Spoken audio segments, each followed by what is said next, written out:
સાચા ગુરુને ખબર છે. અને ગુરુ જ્ઞાન લીધા પછી ગુરુ પર વિશ્વાસ મૂકવો પડે. પાર્લેની ચોકલેટ 5 સ્ટાર આવે છે, એટલી સ્વાદિષ્ટ આવે છે. એના ગમીસલા વખાણ કર્યા કરો ને કે મીઠી હોય, એમાં ઇલાયચીનો સ્વાદ હોય, એમાં મીઠાશ આવી હોય, આમ હોય, તેમ હોય, એવું તમે કહો ને તમારા મોઢામાં પાણી છૂટે, કારણ કે તમે એનો સ્વાદ માણ્યો છે. પેલાને કઈ ખબર ના પડે. એટલે પાર્લેની જે ચોકલેટ છે એ ચોકલેટ નો તોડી એના મોઢામાં મૂકી દો એટલે એનો ઓટોમેટિક એને અનુભૂતિ થઈ ગઈ કે હા પાર્લેની ચોકલેટ આવી હોય છે, અનુભૂતિ થઈ ગઈ એને. બાકી રાત્રે તમે એના અનુભવ કયા કરો કે સવારે સૂર્યોદય થાય તો એને એનો અનુભૂતિ ના થાય એની. એ તમે અનુભવ તમારો કયા કરો તો અનુભૂતિની મહાનતા છે.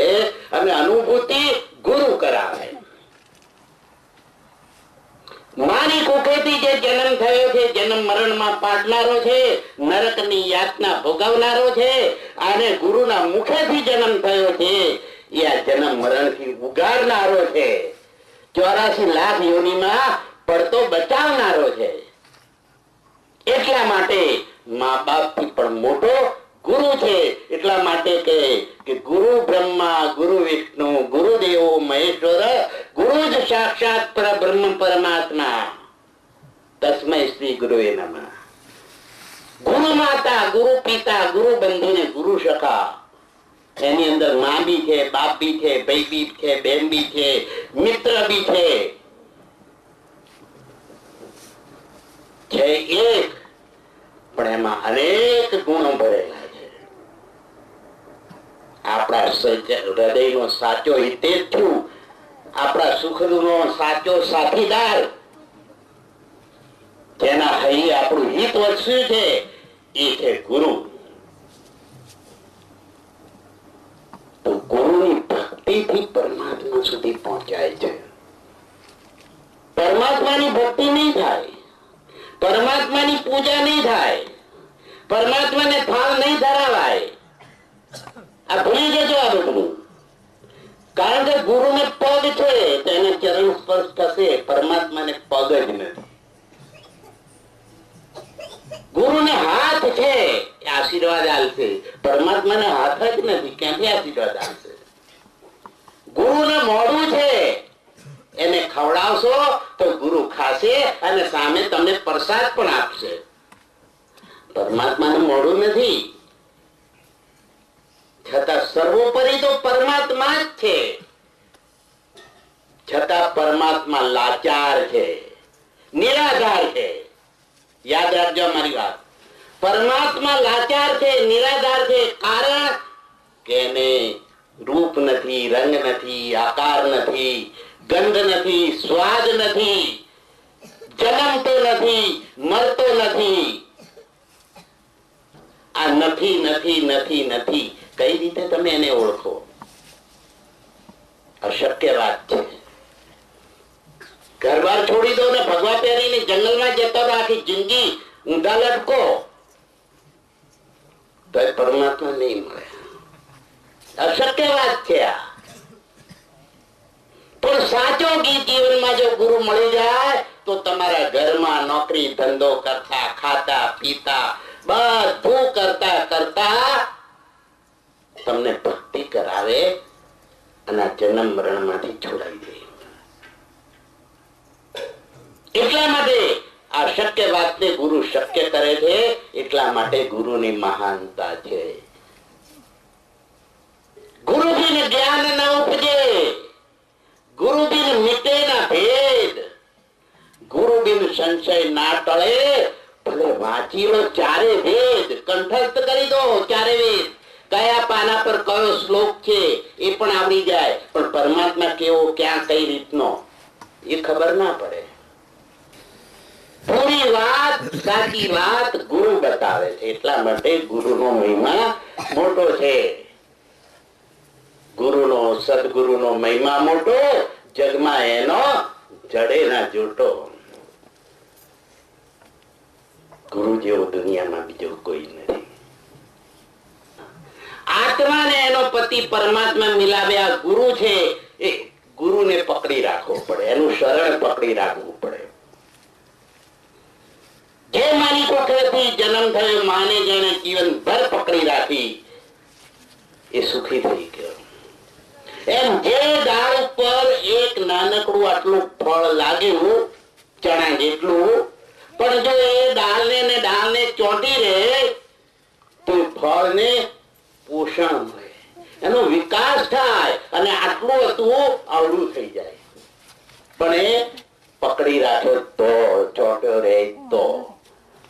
પણ એને કોઈ ભરમ પેદા કરનારો મળી જાય, એટલે આ તો પાતળી ડાળ છે, મેલને પડતી, જો આવું જાડું ડાળું છે ત્યાં પોષણ વધારે મળે, તો પેલા ભ્રમ નાખનારની વાત માને તો અહીંથી છૂટું પડી જાય અને ત્યાં ચોંટવા જાય. ચોંટે એને પોષણ મળે ના, એનો રહ્યો ના તઈનો રહ્યો, એનો અવતાર એ ગયો. અટલ ભક્તિ ને અટલ ગુરુ નું ધ્યાન ધર્મમાં ના પડે, એને જ મુક્તિનું પદ મળે. બાકી ભ્રમમાં પડી જાય ને તો ગુરુ છૂટી ગયો. 3 लोक 9 खंड में सदगुरु से बड़ा ना कोई, ये करता यानी परमात्मा करे न कर सके, પણ ગુરુ કરે સો હોય. માટે ગુરુને પકડી રાખવાનો. ગુરુ શરીરનું જ્ઞાન ના આપે, શરીરમાં રહેવા વાળાનું જ્ઞાન આલે. ગુરુ આત્મ જ્ઞાન આલે, પરમાત્મ જ્ઞાન આલે. આત્માનું ને પરમાત્માનું મિલન કરાવે. સાચો ગુરુ શરીરની વાત ના કરે, જિજ્ઞાસા સાચવે તમારી.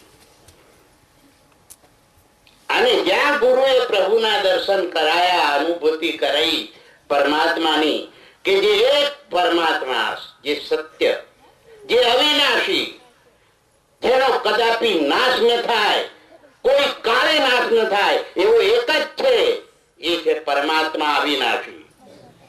અને એ ક્યાં છે? તો કણકણમાં છે, અણુમાં છે, જળમાં છે, ચેતનમાં છે. એના વગર સોયની અણી જેટલી જગ્યા પણ પરમાત્મા વગરની નથી. એને કોઈએ રામ કહ્યો, કોઈએ કૃષ્ણ કહ્યો, અલ્લાહ કહ્યો, 33 કરોડ દેવી દેવતા, અને એની અંદર બેઠેલો તો એક જ. દાગીનાના ઘાટ અલગ અલગ, સોનું તો એક જ. कबीर कुमा एक है, अरे पनिहारी है अनेक, ये तो बर्तन सब न्यारे न्यारे, लेकिन पानी सब में एक. જેને પાણીની પરખ થઈ ગઈ, તો એને પ્યાસ લાગી છે, કંઠ એનો રૂંધાય છે, એને જીવવું છે, તો પાણીથી જીવાય, પાણીથી એને સાંત્વના. પાણી જોઈએ છે. પેલો કે પાણી જોઈએ છે મારે, તો કે લે આ પાણી. ના, તું તો હરિજન છે, તારા ઘરનું પાણી પીવાય. પણ એ જ કુવામાંથી આવી છે, જેના ત્યાં બ્રાહ્મણ ના ત્યાં આવ્યું. આ જ્ઞાનતા છે. હરિજન ક્યાંથી આવ્યો, બ્રાહ્મણ ક્યાંથી આવ્યો, એ ખબર પડી જાય તો બધી માથાકૂટ મટી જાય.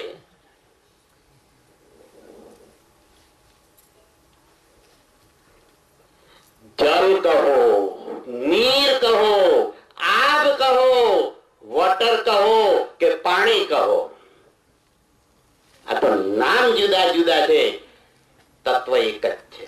એમ હરિ તારા નામ છે 1000, 1000 ને લાખો કરોડ, પણ હરિ તો એક જ છે, અને એના વગર એની કોઈ જગ્યા જ નથી સૃષ્ટિમાં.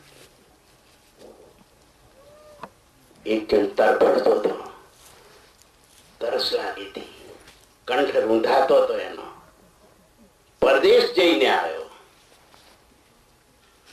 કે જલ પીના હે, જલ, વોટર, આઈ ડ્રિંક વોટર. મારે પાણી પીવું છે, આઈ ડ્રિંક વોટર. તો કે જલ ले ले, बच जाएगा. तो કે नहीं, आई ड्रिंक वॉटर.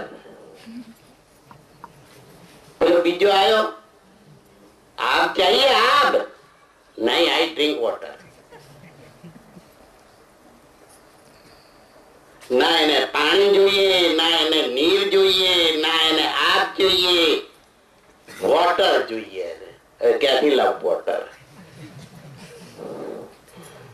વિદેશ ગયો અને વિદેશથી શીખી લાવ્યો વાણી. વોટર વોટર કરતો બિચારો મરી ગયો ને ખાટલા હેઠે પાણી. આ હાલત આપણી તો નથી ને.